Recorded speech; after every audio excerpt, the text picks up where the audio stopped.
আগামী 20 ও 21 তারিখ হুগলি, বাঁকুড়া, পশ্চিম মেদিনীপুর, পূর্ব মেদিনীপুর এই জেলাগুলিতে ঝোড়ো হাওয়া 50 থেকে 60 কিলোমিটার বেগে, সেই সঙ্গে থাকবে বজ্রবিদ্যুৎ সহ বৃষ্টিপাত।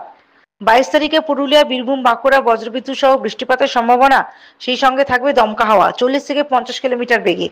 24 পরগনা, মেদিনীপুর এই জেলাতেও 40 থেকে 50 কিলোমিটার বেগে ঝোড়ো হাওয়া বৃষ্টিপাতের সম্ভাবনা রয়েছে।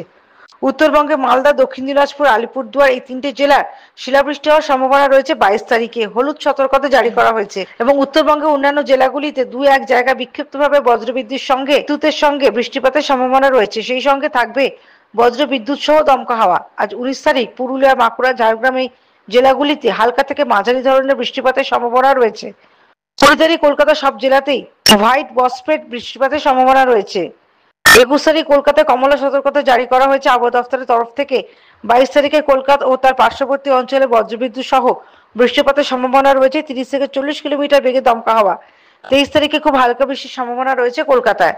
দক্ষিণবঙ্গের সব জেলাগুলোতে আপনার বৃষ্টিপাত হওয়ার সম্ভাবনা আছে। কিছু জেলাতে ফেয়ারলি ওয়াইড স্প্রেড রেনফল হওয়ার সম্ভাবনা আছে। সেই জেলাগুলো হচ্ছে আপনার বাঁকুড়া, হুগলি, পশ্চিম Medinipur. Bureau report, United India news.